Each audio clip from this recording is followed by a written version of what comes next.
Je lis du livre de Genèse chapitre 41 au verset 33 à 36 ce qui suit.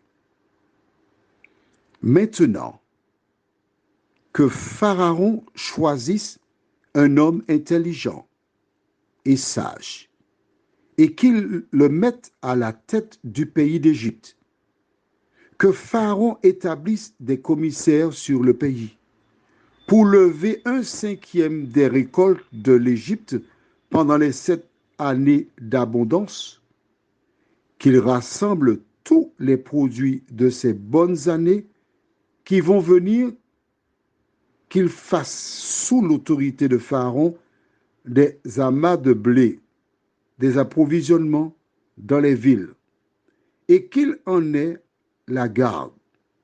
Ces provisions seront en réserve pour le pays, pour les 7 années de famine qui arriveront dans le pays d'Égypte, afin que le pays ne soit pas consumé par la famine. Notre thème du jour, c'est la solution. Prions. Notre Seigneur et notre Dieu, ces versets sont magnifiques. Ton esprit, lorsqu'il est à l'œuvre, prépare tout d'avance. Alors que nous allons approfondir cette lecture, merci de continuer de nous parler, de nous diriger, de nous instruire.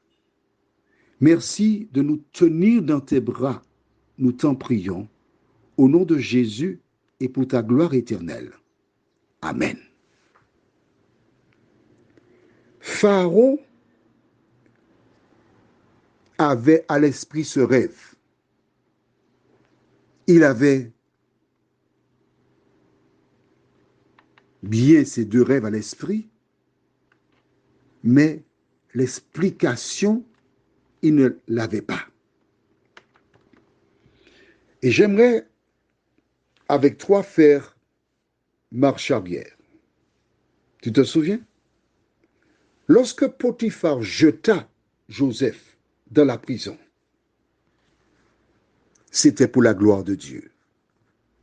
Lorsque les 2 serviteurs de Pharaon furent jetés dans la même prison où se trouvait Joseph, c'était pour faire éclater la gloire de Dieu.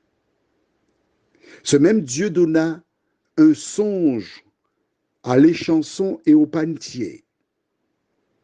Ce même Dieu savait que l'un d'eux perdrait la vie. Ainsi,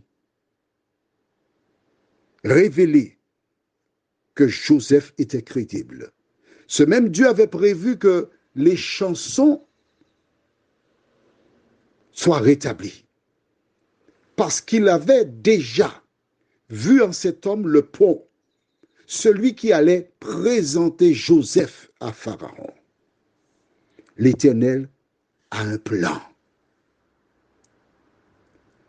Ce même Dieu permit que les chansons oublient Joseph, parce que le moment n'était pas encore venu.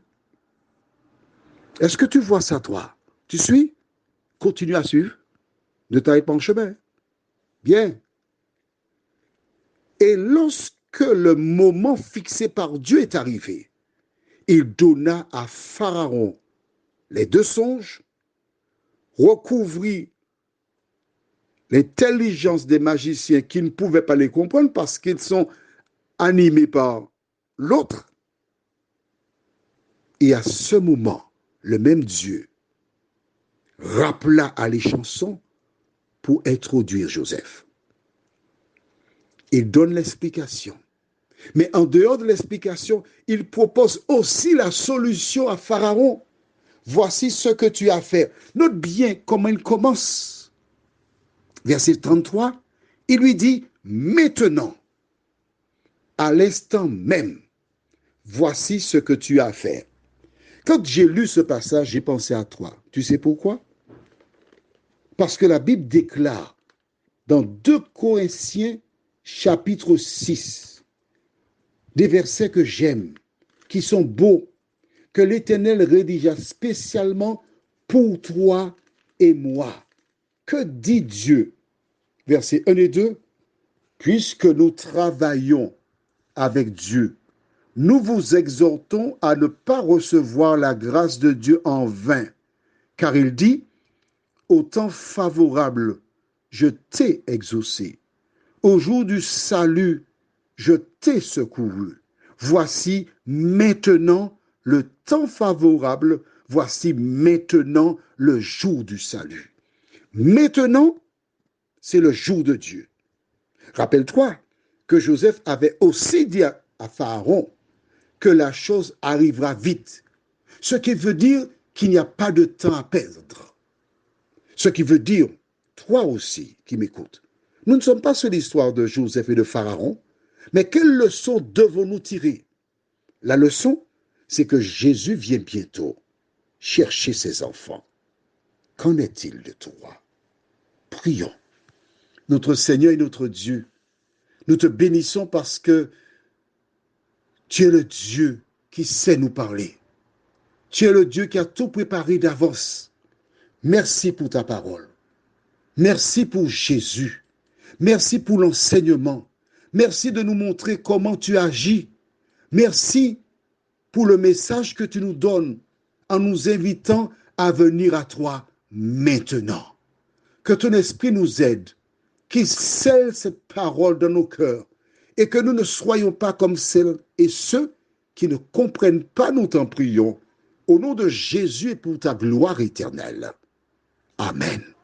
Je te souhaite une bonne nuit sous le regard de Dieu.